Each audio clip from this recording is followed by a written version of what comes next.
Welcome to the S-95 and S-56 Certificate of Fitness course for the supervision of fire alarm systems in New York City. Today, we are going to break down everything you need to know to pass your Fdny exam. The test consists of 35 multiple-choice questions.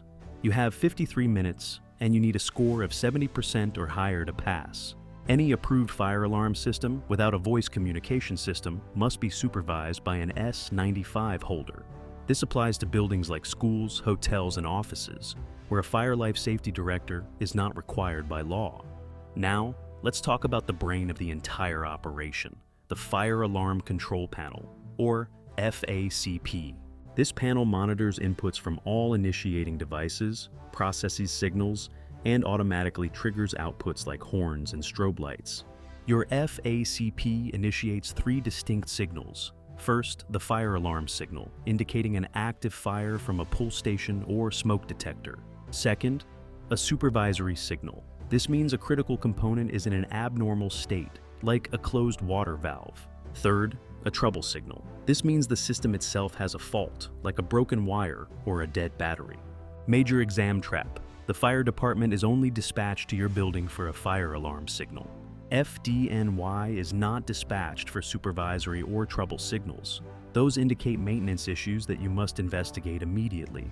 When an alarm sounds, you use 3 main buttons. The Acknowledge, or ACK button, confirms you see the event. The Alarm Silence button turns off horns and strobes. Finally, the System Reset button returns the panel to normal status.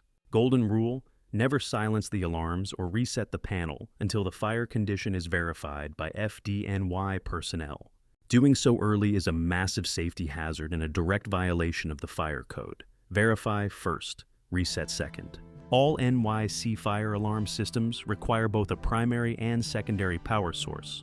The primary power comes from the utility company, and it must be connected ahead of the main building disconnect switch. Secondary power comes from a generator or emergency batteries. This ensures power continuity is never lost during an emergency. Pop quiz. Who is allowed to turn off or reset an activated alarm? The answer is B. Only a C of F holder or an Fdny representative. Let's dive deeper into automatic initiating devices, starting with smoke detectors. Smoke detectors provide an early warning, allowing building occupants to evacuate immediately. They are fragile devices. If they are installed in areas where they could face mechanical damage, they must be protected by a listed protective guard. On your exam, you will be tested on detector types. Ionization detectors use a radioactive source to monitor charged ions in the air. They excel at catching rapid flaming fires. Photoelectric detectors use light scattering principles. They catch slow, smoldering fires, but are vulnerable to dust and insects. For vast spaces, we use projected beam detectors. Duct smoke detectors are installed in HVAC systems to shut down airflow. Finally, elevator lobby detectors automatically recall cars to designated landings during an alarm. Rate of rise heat detectors trigger when temperatures spike rapidly, and they self-restore after use.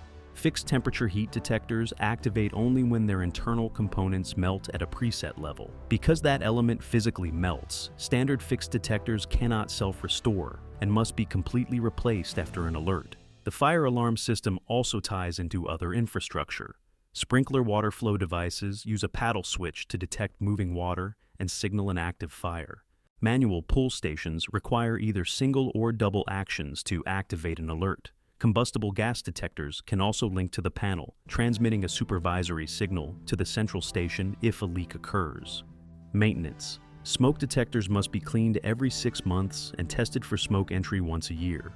If the panel flags a detector, you must ensure it is cleaned within exactly 1 week. No excuses. You are authorized to perform daily visual inspections of your system and manage the logbook. However, you are strictly prohibited from performing physical cleaning, testing, or repairs. Physical servicing can only be performed by certified technicians holding an S-97 or S-98 certificate. Your logbook is vital. It must be permanently bound. Spiral notebooks are strictly illegal. Retain it at the main panel for a minimum of 3 years. Every note must be in ink and logged chronologically. To meet Fire Rule 907-01, your logbook must be divided into 4 distinct sections. Section A is for daily entries, tracking who is on duty. Section B tracks system offline events, documenting when the panel is disconnected for service. Section C records every activated alarm and its root cause. Section D logs all official system notifications. Final pop quiz. How long must an alarm logbook be kept on the property? Correct answer is B, 3 years. Review regularly, keep your records ready, and pass your S-95 with confidence. Good luck on test day.